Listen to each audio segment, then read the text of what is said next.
নমস্কার বন্ধুরা, স্বপ্নপুরী একটি ব্লগে তোমাদের সবাইকে স্বাগত। আজ বাড়ি বিপত্তারিণী পুজো। বিপত্তারিণী মানেই হচ্ছে 13 রকমের ফুল ফল সব। তাই সকালে ঘুম থেকে উঠে আগে ফুলের জোগাড় করছি, যে কোথায় ফুল। গাছ ভর্তি, এত ফুলের গাছ, একটা ফুলের কড়ি নেই গাছে। সব গাছের দেখো, জবা ফুলের গাছগুলো প্রত্যেকটাই ফাঁকা। এমনি দিন প্রত্যেক অনেকে ফুল ফোটে, অনেকগুলো করি, কিন্তু আজকে একটা ফুলের কড়ি নেই বললেই চলে। হঠাৎ মাঝে সাঝে দু একটা দেখা যায়, তাই সকাল সকাল বেরিয়ে গেছি রাস্তার পাশে ফুল কালেক্ট করার জন্য।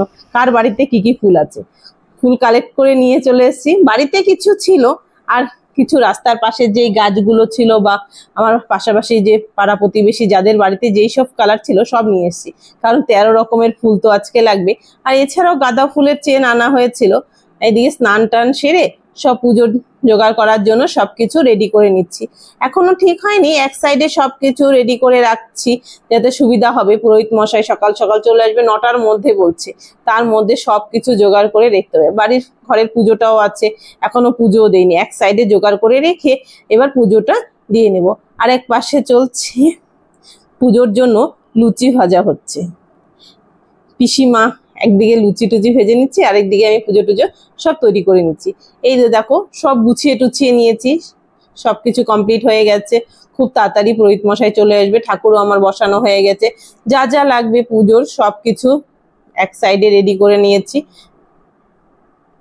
খুব সুন্দর। আর ঘরে পুজোটাও একদিকে দিয়ে নিয়েছিলাম।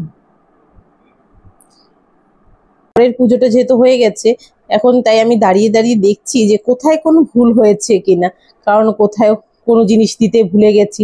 যখন পুরোহিত মশাই আসবে তখন আবার এটা সেটা জিজ্ঞেস করবে যে এটা কোথায় সেটা কোথায়, তখন খুব অসুবিধা পড়ে যাবো। সেজন্য সবকিছু দেখে নিচ্ছি সব ঠিকঠাক আছে কিনা। পুরোহিত মশাই তো চলে আসবে, এখনই পুজো করতে বসে যাবেন।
অনেকক্ষণ আগে পুরোহিত মশাই পুজোতে বসেছেন, এখন মোটামুটি পুজোটা শেষ হয়ে গেছে, আরতিটা বাকি আছে।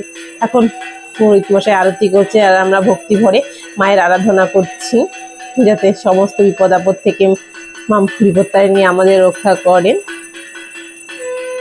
এখন পুরোহিত মশাই চলে গেলে শুধু পাঁচালিটা আমি করে দেবো, উনি পাঁচালিটা পড়বেন না, আমরা নিজেরাই পড়ে নিয়ে প্রত্যেক বৎসরের মতো এবারও পাঁচালিটা পড়ে নেব। আর এখানে আমরা সবাই পুজো হচ্ছে, আমরা সবাই বসে আছি, আমার শাশুড়ি মা, পিসিমা, আমার 2 ছেলে, আমি, সবাই। আর এখন পুরো শেষ হওয়ার পর হাতে সুতো বাঁধা আছে, পুরোহিত মশাই পিসির হাতেও সুতো বেঁধে দিচ্ছেন, আর আমার হাতেও সুতো বেঁধে দিচ্ছে। আমরা প্রণাম করে মা বিপত্তারিণী আশীর্বাদ নিচ্ছে। আমার বাড়ির পুজোটা তোমাদের সাথে শেয়ার করলাম। ভিডিওটা ভালো লেগে থাকলে লাইক, শেয়ার এন্ড সাবস্ক্রাইব অবশ্যই করবে।